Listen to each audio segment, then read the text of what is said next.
میدان کربلا میں کل مارکہ کربلا وقوع پذیر ہونے والا ہے. آج کی جو 10ویں شب تھی پوری رات کربلا کے مسافروں نے سجدے کر کے مولا کو راضی کرنے میں گزارا. جب موت سر پہ مڈلا رہی ہوتی ہے نا تو آدمی بہت گھبرا جاتا ہے.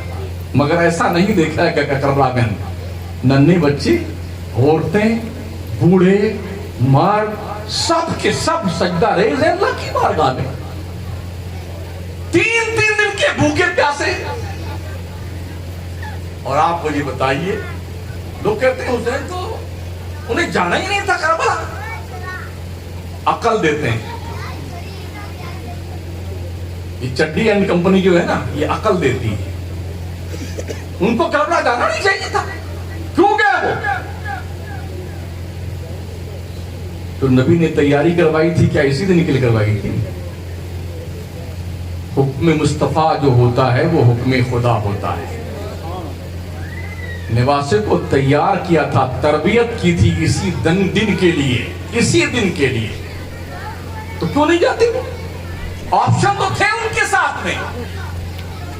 مدینے میں رہتے، مکے میں رہتے، فوج اکٹھا کرتے، بھیڑ کر لیتے، پھر جاتے، یا یہی اپنی حکومت کا اعلان کر دیتے. کون روکنے والا تھا ان کا؟ دمشق کی سرزمین سے کیا یزید کیا بگاڑ لیتا حسین کا؟ مکہ اور مدینہ میں یہ تو ان کے نانا کی سرزمین تھی. مکہ میں صحابہ کرام تھے، مصطفیٰ کے غلام تھے، دیوانے تھے. وہ لوگ تھے جو حسین کو دیکھنا عبادت سمجھتے تھے. انہوں نے مشورہ دیا تو مت جائیے آپ. لیکن حسین ذی وقار نے کسی کی رائے قبول نہیں کی اور کربلا گئے. مجھے بتائیے اپنا وطن جلدی کوئی چھوڑتا ہے؟ جنم بھومی کے لیے تو پورا ملک لال لال کر دیا گیا، نہیں کیا گیا، اب تک کیا جا رہا. اور مدینے کی سرزمین تو امام حسین کی جنم بھومی بھی تھی، کرم بھومی بھی تھی. ارے ہم تو یار ہندوستان کے ہیں. یقین مانیے، حاجیوں سے پوچھئے، عمرہ کرنے والوں سے پوچھیں، جب مکہ سے مدینہ جاتے ہیں 12-13 کلومیٹر کے فاصلے سے مدینے کی آبادی نظر آتی ہے، روشنی دکھائی پڑتی ہے. جہاں جہاں بس ٹرن لیتی ہے نا اس شاخ کا حال یہ ہوتا ہے، کبھی اس کھڑکی سے جانتے یا اللہ جلدی سے گنبد خضرا کے مینار دکھ جاتے تو کتنا اچھا ہوتا. یوں آدمی جیسے بغیر پانی کے مچھلی تڑپتی ہے نا، ایسے اس شاخ تڑپتے ہیں گنبد خضرا کی جھلک پانے. اور جب وہاں پہنچتے نا رو رو کے برا حال ہوتا ہے. لوٹنے لگتے ہیں نا، دیکھیے عاشقوں کا رونے کا انداز، لگتا ہے کہ کوئی انتقال کر گیا ہے. مدینہ چھوٹتا ہے نا تو آنکھیں برستی ایسی ہے کہ دامن تر ہو جاتے ہیں، داڑیاں بھیگ جاتی ہیں. اور کوئی یہ نہیں کہتا تم کیوں رو رہے ہو، بلکہ ہر شخص یہ چاہتا ہے کہ میں بھی روؤں، نبی کا مدینہ چھوٹ رہا ہے. امام حسین مدینہ چھوڑ رہے تھے تو ان کے دل پر کیا بیتی ہو، کیا گزرا ہوگا ان کے دل پر. امام پاک جنم بھومی کو چھوڑتے وقت، مدینہ میں تو ہمارا دل ہے اس لیے کہ ہمارے نبی وہاں رہتے نا، لیکن وہ تو ان کے نانا تھے. ان کی امی جان فاطمہ زہرا کی تربت ناز تھی وہیں پر نا. جنت کی کیاری ہے وہاں پہ. ایک وقت کی نماز پڑھنے کا ثواب 50,000 کے وقت کے برابر ہے وہاں پہ. ایک نیکی کرنے کا ثواب 50,000 کی نیکیوں کے برابر ہے مدینے میں. پھر حسین ابن علی یہ جب مسئلہ جانتے تھے تو مدینہ چھوڑ کے مکہ اور مکہ چھوڑ کے کربلا کیوں گئے؟ نیکیاں یہی کرنی چاہیے تھی ان کو، لیکن نہیں. انہوں نے مدینہ چھوڑا، مکہ چھوڑا، اس لیے کہ اب نبی کے دین پر وقت آیا تھا. اگر اس وقت نبی کے ملت کی دین کی کشتی کو ظالموں اور جابروں کے پنجے استبداد سے آزاد نہ کروایا گیا تو پھر رہتی دنیا تک دین مصطفیٰ کا نام لینے والا کوئی باقی نہیں رہا. یہ بیٹے یہ بھی کہتے ہیں نا، اور تم لوگ کیا کربلا کا تذکرہ بہت کرتے ہو، بدر کا تذکرہ کیوں نہیں کرتے ہو؟ ان سے کہہ دو بیٹے بدر بھی ہمارا ہے اور کربلا بھی ہمارا ہے، احد بھی ہمارا ہے، کربلا بھی ہمارا ہے. بدر کی سرخی نے وہ رنگ نہیں پیدا کیا ہے جو کربلا میں رنگ پیدا کیا گیا. وہاں تو اسلام پھیلانے کی بات تھی, یہاں اسلام بچانے کی بات تھی. خواجہ ہندوستان اسلام پھیلانے والے تھے, امام احمد رضا اسلام بچانے والے تھے. رنگ کا فرق ہوتا ہے. نبی نے اور نبی کے اصحاب نے بدر کے میدان میں اپنے اصحاب کی جانثاری کے ساتھ کفر کے ایوان میں زلزلے پیدا کیے, 70 کو مارا اور 70 کو گرفتار کر کے لائے. جبریل 5000 کا لشکر لے کر کے جبل ملائکہ پہ اترے تھے. جبل ملائکہ جب میں نے دیکھا بدر کی وادی کی قریب, تو وہ پہاڑ ایسا ہے, صرف ریت کا پہاڑ ہے. وہ لوگوں نے بتایا کہ اس زمانے سے لے کے اب تک یہ پہاڑ اپنی ہی جگہ قائم ہے اور ایسے چمکتا ہے جیسے کوئی ٹیوب لائٹ روشنی دیتی ہو. تیز آندھی چلتی ہے تو ادھر کی ریت اڑ کر کے چوٹی پہ آتی ہے, ادھر ڈھل جاتی ہے. ادھر سے ہوا چلتی ہے تو ریت اڑتی ہے, چوٹی بھی جاتی ہے, ادھر لے جاتا ہے. پہاڑ اب تک نہیں ہٹا ہے. اتنا خوبصورت پہاڑ جو بدر کے میدان کے بالکل متصل ہے, اس پر جبریل 5000 کا لشکر لے کے آئے تھے. حضرت علی فرماتے ہیں, یا رسول اللہ, دوران جنگ ایسا کئی بار ہوا جب میں کسی کافر کو مارنے کے لیے بڑھتا تو میری تلوار پہنچنے سے پہلے اس کی گردن قلم کر دی جاتی تھی اور وہ تڑپتا ہوا دکھائی پڑتا تھا. یا رسول اللہ, یہ کیا تھا؟ اور یہ آواز بھی میں نے سنی, اقدم ہیزوم, اقدم ہیزوم. یہ کیا تھا معاملہ؟ نبی نے کہا, علی, وہ جبریل کے گھوڑے کا نام ہیزوم ہے, وہ اپنا لشکر 5000 کا لے کے آئے تھے تمہاری مدد کرنے کے لیے. تم سے پہلے فرشتوں کی تلوار چلتی. سوچئے, تو میدان بدر میں تو 5000 کا فرشتوں کا لشکر تھا, کیونکہ مٹھی بھرتے اس وقت مسلمان. اور بدر کے میدان کے بعد جب کربلا کا میدان آیا نا, تو یہاں فرشتے نہیں آئے تھے, یہاں تو امتحان کی منزل تھی, امتحان کی گھڑی تھی. نبی نے جتنی تیاری کروائی تھی نا, اس تیاری کو بھرپور امام حسین نے باضابطہ طور پر کوڈ کیا اور ہر پرچہ حل کر کے امتیازی نمبروں سے پاس ہو کے اللہ کی جناب میں گئے. ہمارے ہندوستان میں بہت سارے شیعہ پائے جاتے ہیں نا, باہر رو رو روتے, چلاتے, پو پو کرتے ہیں. اتنا چلائیں گے بیٹے اتنا کلیجہ پھاڑ لیتے ہیں, لیکن اللہ قسم ایک بوند آنسو نہیں گرتا ہے, ایک بوند آنسو نہیں گرتا, سب مکاری کرتے ہیں. کربلا میں نے دیکھا صبح صبح تمام عورتیں اپنے گھروں سے نکل کر کے اپنا ایک ہاتھ ایسے پیٹتی ہوئی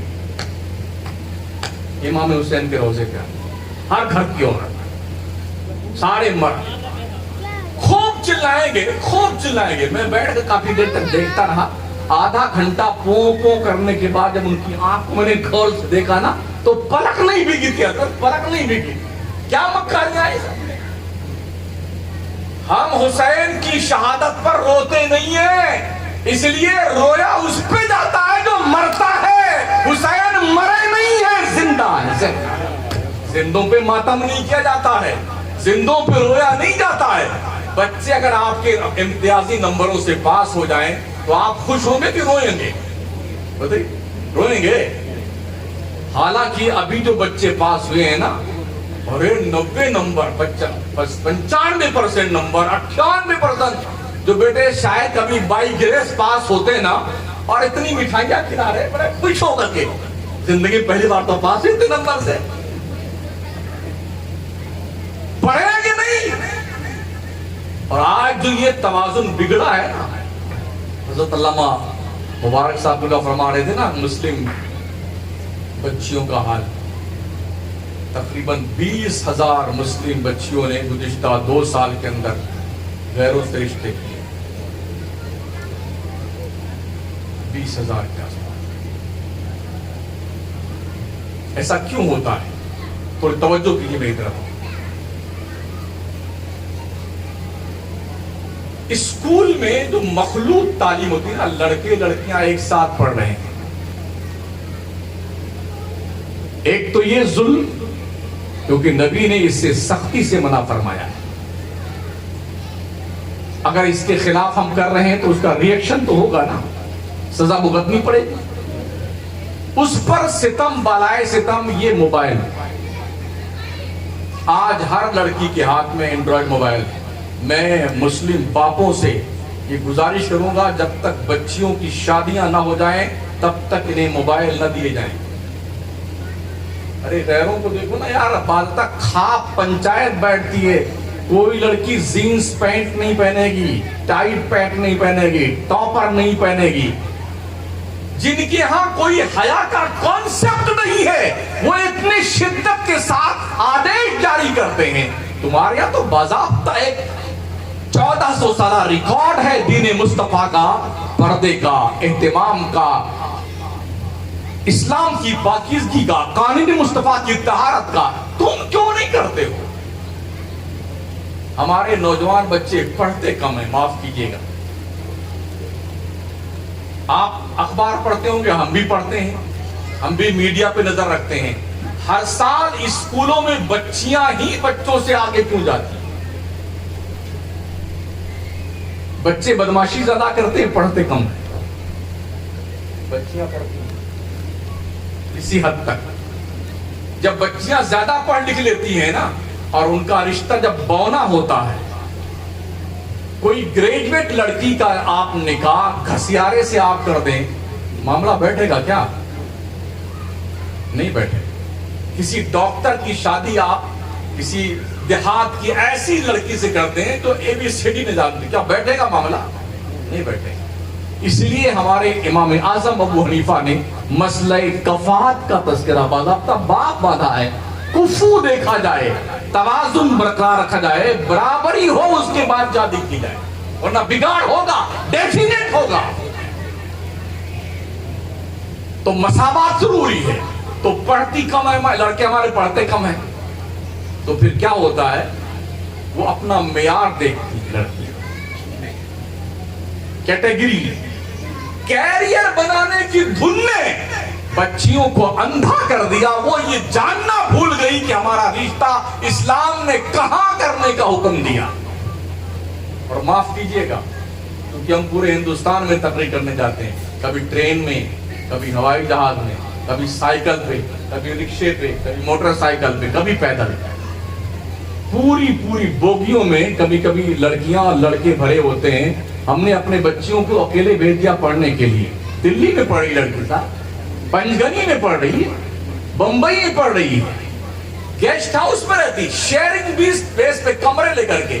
ایک لڑکا، دو لڑکی، دو لڑکے، ایک لڑکی، تین لڑکے، دو لڑکیاں. کیا سمجھتے ہیں؟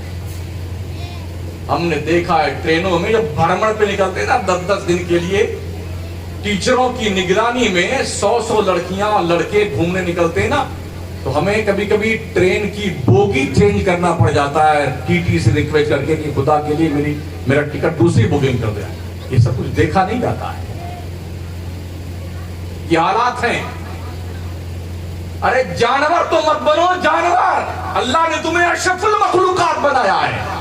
ان بچیوں کو سکھاؤ، تم کبھی آگے چل کر کے اپنے ماں باپ کا سرمایہ افتخار بنو گی. اپنے شوہر کے بھی جنت کی بشارت بن کے جاؤ، اپنے بچوں کی جنت اپنے قدموں میں لے کے رکھو. انہیں سکھاؤ اپنے بچے. کاش ہماری قوم کے لوگ پیروں کی توند بھرنے کے بجائے پیسے کو لڑکیوں کے کالج پہ جہاں صرف لڑکیاں ہی پڑھتی اور لڑکیاں پڑھانے والی ہوتی، کسی مرد کا گزرنا ہو، تاکہ یہ بے حیائی اور برائی جو پھیل رہی نا، اس سے بچاؤ ہوتا. میں نے گلبرگہ میں دیکھا ہے، بہت بڑے بڑے کالج دیکھے ہم نے گلبرگہ میں. الحمدللہ وہاں کی مسلم بچیوں کو دیکھا، 90% لڑکیوں کو ہم نے برقع پوش دیکھا گلبرگہ میں. اور ایسا برقع نہیں جیسے ہمارے یہاں راجستھان میں پہنا جاتا ہے، جلملہار کرا 15 کوالٹی کا رنگ ہوتا اس میں، اب وہ لال، پیلا، گلابی، چمچمی اور کیا کیا اس میں پھریری لگی ہوئی، کچھ نہیں، بالکل سمپل سا 90% بچیاں جو کالج پڑھنے جاتی ہیں، اور کسی ایک بھی لڑکے کو میں نے لڑکیوں کے اسکول کے سامنے کھڑا نہیں دیکھا ہے۔ ضمیر مردہ نہیں ہوتا نا قوم کا تو یہ حالات دیکھنے میں، اور جس قوم کا ضمیر مردہ ہو جاتا ہے اس قوم کی عزت و آبرو برسر بازار نیلام ہوتی ہے۔ میں اپنے جوانوں سے مخاطب ہوں اور اپنی بچیوں سے مخاطب ہوں، خدا کے لیے ملت کی عزت و آبرو کا سودا کرنا بند کرو، نظریں نیچی رکھا کرو، شرم و حیا کا پیکر بن کر کے زندگی گزارنے کا عزم مصمم کرو، اپنے کندھوں پہ ملت کی بچیوں کا عزت و آبرو کا بوجھ جھیلنے کی طاقت پیدا کرو، تب تو تم جوان ہو، ورنہ تم سے بڑا نامرد کوئی نہیں۔ کس کے لیے جیتے؟ کیا توند بھرنے کا نام زندگی ہے؟ جانور بھی کھاتا ہے، ہاتھی بھی خوب کھاتا ہے، اونٹ بھی خوب کھاتا ہے، صاحب وہ بھی کام کر رہا ہے، کھا پی تو بھی رہا ہے، وہ بھی زندگی جی رہا ہے۔ اللہ نے عقل دی نا، عقل ہاتھی کو، اونٹ کو، گدھے کو، گھوڑے، بھینس، گائے کو اللہ نے عقل نہیں دی ہے، تو ہم انسان اللہ نے ہمیں عقل دی ہے، شعور دیا ہے، مسلمان ہیں، ہمارے ہاتھوں میں شریعت کی زنجیر، پیروں میں شریعت کی بیڑیاں ہیں، نظروں پہ شریعت کا پہرا ہے، کانوں پہ شریعت کی پہرے داری ہے، دماغ کی سوچ پر مصطفیٰ کے شریعت کا ہتھوڑا قائم ہے۔ پھر ہم کیوں نہیں بیدار ہوتے ہیں کہ ہمیں زندگی کیسے جینی چاہیے؟ اسی دین کے بقا کے لیے کربلا کے میدان میں امام حسین نے اس طاقت سے ٹکرا کر کے 82 نفوس قدسیہ پر مشتمل یہ نورانی قافلہ کربلا میں پہنچا، 72 نے جان اپنے مولا کی راہ میں پیش کر دی۔ خون میں نہاؤ، زخم سہو، سر فدا کرو، جب وقت آئے دین پر یوں حق ادا کرو۔ انہوں نے حق ادا کیا کربلا میں۔ یہ تو بہانہ تھا کہ نہر فرات کا پانی بند کر دیا گیا، 2.5-3 دن تک پانی نہیں ملا۔ ہمیں اگر حضرت اسماعیل کے ایڑی رگڑنے سے زمزم کا چشمہ نکل سکتا ہے، وہ ابراہیم پیغمبر کے شہزادے تھے اور یہ امام الانبیاء کے شہزادے ہیں۔ دیکھتے شاہدر سوئے فلک ایک نظر، جھوم کر اٹھتی گھٹا جم کے برستا پانی۔ مگر نبی کے نواسے وہاں کرامت دکھانے نہیں گئے تھے، پھر بھی دکھایا تھا، وہ تو امتحان دینے گئے تھے۔ اچھا، امتحان جب دینے کوئی بندہ جاتا ہے نا، مان لیجئے میں نے اپنے بچوں کی تیاری کروائی امتحان کے لیے اور میں ہی گارڈی کرنے آ جاؤں امتحان گاہ میں، اور میرے بچے وہاں امتحان دینے کے لیے بیٹھے ہوں، تو کیا اصول یہ کہتا ہے کہ میں اپنے بیٹے کو اس کے سارے پرشن حل کروا دوں؟ جی نہیں، میں کروا سکتا ہوں، تیاری میں نے کروائی ہے، مگر میں چونکہ اس وقت گارڈی میں ہوں، نگرانی پہ ہوں، میری ذمہ داری ہے، اس لیے امتحان جیسے عام بچہ دیتا ویسے میرا بچہ بھی دے گا۔ آج تو اس کی قابلیت کا امتحان ہے کہ جو ہم نے تیاری کروائی ہے وہ پرچہ ہر ڈھنگ سے کرتا ہے کہ نہیں کرتا، اور یقین مانیے امام حسین نے ہر پرچے کو امتیازی نمبروں سے پاس کیا ہے۔ ویسے ہم دیکھتے ہیں کچھ لوگ فرسٹ پاس ہوتے ہیں، کچھ لوگوں کے کچھ سبجیکٹ میں آگے ڈی لگ کر کے آتا ہے، لگتا ہے نا، نمبر لکھا پھر ڈی لکھا ہوتا ہے، کچھ بہت زیادہ نمبر لے کے آتے ہیں، اچھے نمبر لے کے آتے ہیں، اور کچھ ایسے وہ سیکنڈ پاس ہو، کچھ تھرڈ پاس ہوتے ہیں، کچھ دھکا مار کے پاس ہوتے ہیں، اس کو بائی گریس کہتے ہیں۔ مسلمان اسی میں بہت خوش ہوتا ہے، اگر اب بائی گریس پاس ہو گیا نا بچہ، ارے ہمارا گڈو تو بائی گریس پاس ہوا، گلو بائی گریس پاس ہونا بھی تو پاس ہونا ہوتا ہے۔ کمال تو یہ ہے جب بچے امتیازی نمبروں سے پاس، اور یہ ڈیپینڈ کرتا ہے تیاری پر۔ امام الانبیاء نے تیاری کروائی تھی کربلا کے مسافروں، تو جس شان کا تیاری کروانے والا ہوتا ہے اور جس کی تیاری امام الانبیاء کروائیں وہ کوئی بائی گریس پاس ہوگا؟ جی نہیں، ایسے امتیازی نمبروں سے پاس ہوئے کہ قیامت کی صبح تک ان کا خطبہ پڑھا جاتا رہے۔ جی جی، سجدہ کیا تھا امام حسین نے کربلا میں۔ ہمارے سنیوں کو ایک چیز یاد آتی ہے، جب محرم ہے ڈھول بجانا ہے، اور ڈھول خوب بجائیں گے۔ بجا دیں، تمہاری ماں مر جائے بجاؤ ڈھول، تمہارا ابا مر جائے ڈھول بجاؤ، تمہارے بچے مر جائیں جنازہ اٹھاؤ تو ڈھول بجا کے لے جاؤ نا یار، کیا فرق پڑتا ہے؟ یہ بھی غیرت نیلام کر دو اپنی۔ کیا مانتے حسین کو؟ کیا مر گئے وہ؟ وَلَا تَحْسَبَنَّ الَّذِينَ قُتِلُوا فِي سَبِيلِ اللَّهِ أَمْوَاتًا بَلْ أَحْيَاءٌ عِندَ رَبِّهِمْ يُرْزَقُونَ۔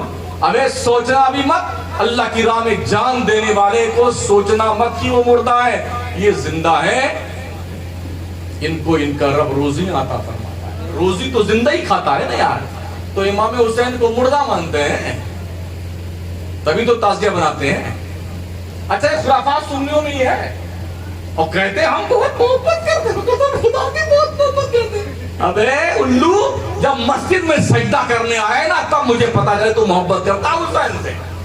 پتا مجھے امام حسین کی کوئی ایک نماز قضا ہوئی ہے، علی اکبر نے کوئی نماز چھوڑی، قاسم نے کوئی نماز چھوڑی، عباس علمبردار نے کوئی نماز چھوڑی، ایک بھی نماز نہیں چھوڑی۔ اور تم اٹھائیں گے، اب یو پی میں جاؤ، بہار میں جاؤ، جھارکھنڈ سائڈ میں تو وہاں 7 دن تک ڈھول بجتے ہیں، پوری رات بجاتے ہیں، پوری رات۔ فجر میں بیٹوں کی آنکھ نہیں کھلتی ہے نماز پڑھنے کے لیے، مؤذن اذان دیتا ہے تو کان کے نیچے تکیہ دبا کے جاتا، ارے حدیث کو اذان دینا، کچھ دیر اور رک جاتا۔ اب جو ٹائم ہے نماز کے لیے اسی وقت اذان دی جائے گی، یا تیری نیند کا خیال کیا جائے گا کہ تو بھی سویا ہوا ہے؟ 4 بجے تک بیٹھ کے جوا کھیلتے ہو، سٹے کھیلتے ہو، اور پھر 4 بجے سونے جاتے ہو، تو تمہارے لیے کیا نماز مؤخر کی جائے گی یا اذان بند کی جائے گی؟ یہ سوچ ہماری قوم کے لوگوں کی ہوتی ہے۔ جس گلی میں دیکھو متری کے پاس بیٹھے لیے موبائل کی اماں کو،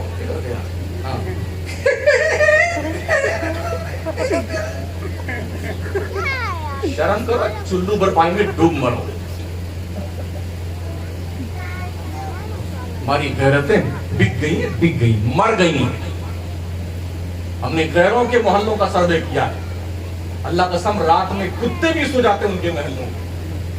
مسلمانوں کے محلے میں دیکھیے، کوئی مدری کے پاس بیٹھا، کوئی سنڈاس کے پاس بیٹھا، جہاں آدمی سوچ نہیں سکتا کھڑا ہونے کے لیے، وہاں پوری رات بیٹھ گیا، اور پوریاں رشتاری مار مار کے ستیہ ناش ہو گئے، مسجد کے گیٹ کا، کسی کی دیوار کا۔ لاک ڈاؤن میں ابھی میں گیا یو پی 1 مہینہ پہلے، تو رونائی میں بیٹھا ہوا تھا، سسرال بھی میری وہیں ہے، تو ایک دکان تھی بغل میں سسرال کے، اس کی کھڑکی کھلی ہوئی تھی، تو 2 دوست بیٹھ گئے۔ قسم خدا، لاک ڈاؤن میں بھلے ہی پیسہ نہیں تھا، مگر 45-50 روپے یہ پوری تو ضرور ہے۔ کیا فخر ہے، دیکھیے بھک منگی قوم کا فخر دیکھیں۔ پہلا لاک ڈاؤن ہوا نا تو بڑے کٹ بانٹے گئے، جو بڑے بڑے سینٹ ساہوکار تھے، اللہ جزائے خیر دے ان کو، اتنا چرایا تھا، ان کا شوق چل رہا تھا، کٹ بانٹے جا رہے ہیں، سب بگے بانٹے۔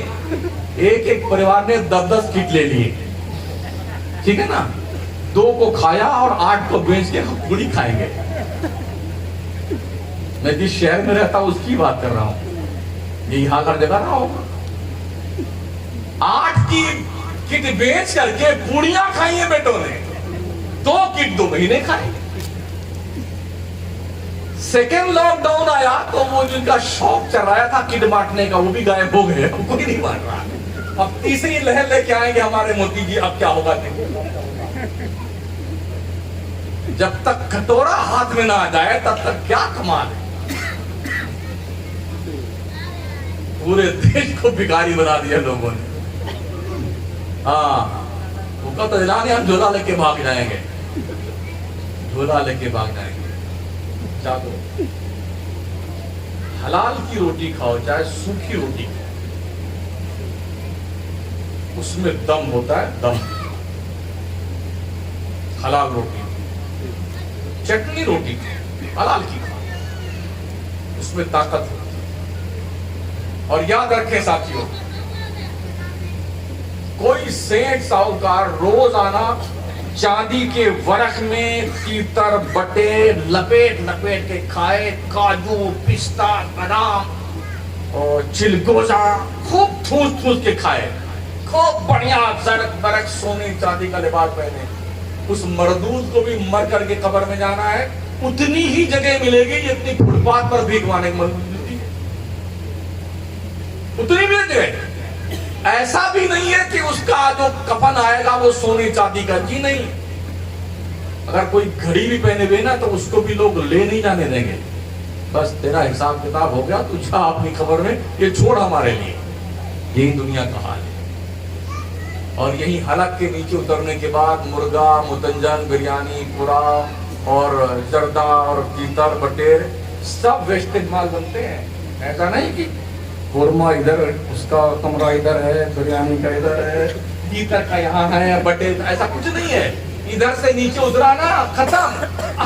کیا بڑھیا، کیا سارا ماشاءاللہ، قسم خدا کی۔ اور جیسے حلق کے نیچے اترا سب مٹی، جو لکوڈ کام کا تھا وہ سائڈ میں کر دیا قدرت کی مشین نے، بقیہ اس کو باضابطہ تو ڈائجسٹو سسٹم اپنا کام کرتا ہے، وہ سیدھے اٹھا کر کے ویسٹیج مال کی ٹنکی میں پاس کر دیتا ہے۔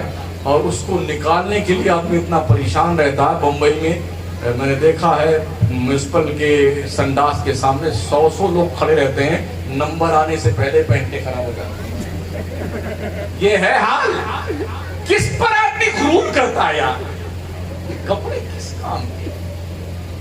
سب سے پہلے قبر میں آدمی کی توند پڑتی ہے، شرمگاہ، کیڑے پڑتے ہیں۔ کس حسن پہ اتنا رہا انسان؟ بلڈنگ تیرے باپ کی نہیں ہے، تیرے باپ نے بنائی تھی، تیرے بیٹے لے لیں گے، تیرے بیٹے مریں گے، اس کے بیٹے لے لیں گے، تیرا کیا ہے؟ فمن شاء اتخذ الی ربہ مآبا۔ او پگلے انسان، مرنے سے پہلے جو کچھ پارسل اللہ کے دربار میں بھیجنا چاہتا بھیج دے، وہی تیرا ہے۔ انسان نے جو پہنا وہ پرانا ہو گیا، جو کھایا وہ ویسٹیج مال بن گیا، جو اللہ کی راہ میں دیا وہ تیرا ہے۔ عقل مند آدمی وہی ہے جو سفر کا دن آنے سے پہلے سفر کی تیاری کرے۔ اچانک آدمی تیاری کرتا ہے نا تو بہت سارا سامان بھول جاتا ہے۔ حالانکہ میری تاریخ حضرت نے بہت پہلے لی تھی، ہفتہ 10 دن ہو گئے، لیکن مجھے تیاری کرنے کا علم نہیں تھا، تو کنگھا بھول گیا، رومال بھول گیا، لنگی بھول گیا، بیگ تو لے گیا مگر بھول گیا۔ تو تیاری پہلے سے ہونی چاہیے۔ مرنا تو ہے، یہ بھی پتا نہیں ہے، پتا نہیں کب مرنا ہے، کہاں مرنا ہے، کس حال میں مرنا ہے، یہ سب صیغۂ راز میں رکھا گیا ہے۔ چاہے پورا خاندان روئے بیٹھ کر، یا اللہ یہ اکلوتا لڑکا ہے، بڑی دعاؤں کے بعد ملا ہے، ابھی اس کو اور زندہ رہنے، بند کرو بکواس۔ اللہ فرماتا ہے جب موت آئے گی تو اپنے وقت سے 1 سیکنڈ پہلے نہیں آئے گی، 1 سیکنڈ بعد میں۔ یہ دھیان رکھیو، کوئی کسی کا دوست کسی قبر میں جاتا ہو اپنے دوست مرنے کے ساتھ، مجھے بتائے، میں چھوٹ دیتا ہوں آپ کو، جتنا جرم کرنا چاہو کس اس کو چھڑیے مت، اللہ کی مخلوق ہے۔ یہ بھی جب نیکوں کے ساتھ بیٹھتا ہے تو جنتی بن جاتا ہے۔ اصحاب کہف کا کتا ہے نا، جنت میں جائے گا۔ کتا اگر ولیوں کے ساتھ دوستی کر لے تو وہ بھی مولانا بن کے جنت میں جائے گا۔ بلعام ابن باور کی شکل میں جائے گا، جو حضرت موسیٰ کی قوم کا سب سے بڑا علامہ تھا۔ جنت تو آدم کی اولاد کی جاگیر ہے نا، لیکن اس نے کوئی چلہ بھی نہیں کیا بیچارے نے، اصحاب کہف کے کتے نے کوئی چلہ نہیں کیا، جماعت میں کبھی نہیں گیا، کبھی اجتماع نہیں کرا اس نے، کبھی بھوپال نہیں گیا، دلی نہیں گیا، کبھی ایک وقت کی نماز نہیں پڑھی، کیا کیا اس نے؟ اللہ کے دوستوں سے پیار کیا ہے، اللہ کے محبوب بندوں سے محبت کی، تو 309 سال تک زندہ تھا۔ کتے کی عمر کتنی ہوتی ہے؟ ہم سے زیادہ تجربہ کار لوگ ہیں آپ، 7 8 سال 9 سال 10 سال مان لیجیے، پتہ ہی چلا۔ یہ قرآن کا ججمنٹ ہے سورہ کہف میں۔ اگر اللہ کے دوستوں سے کتا بھی دوستی کر لیتا ہے تو اس کی عمر جو 7 8 سال کی ہوتی ہے وہ 300 سال تک بڑھا دی جائے۔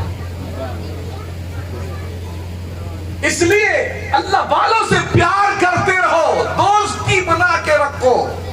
یہ بھی دھیان رہے، اللہ والا چرسی نہیں ہوتا ہے، اللہ والا گنجیڑی نہیں ہوتا ہے، بھانگ نہیں پیتا ہے، دھونی نہیں رماتا ہے۔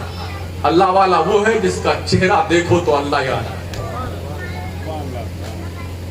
جس کی راتیں خدا کے خوف سے گزرتی ہوں اور جس کا دن اللہ کے قانون کی حفاظت میں گزرتا ہو، وہ اللہ کا ولی ہوتا ہے۔ ہماری الگ سے شناخت ہے، جو ہوا میں اڑے وہ ولی ہے، جو کاجو کھلا دے وہ ولی ہے۔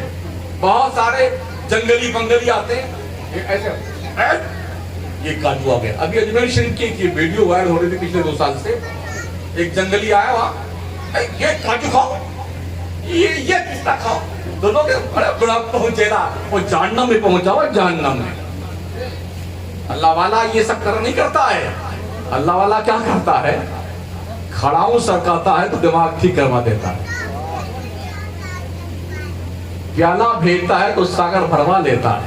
یہ اللہ والے ہوتے ہیں، کاجو پستہ نہیں کھلاتے ہیں۔ ان کی دوست کیجئے، جنت کی نعمتیں ملیں گی آپ۔ اور دوستی کسے کہتے ہیں؟ جیسا وہ کرتے ہیں ویسے کیجئے۔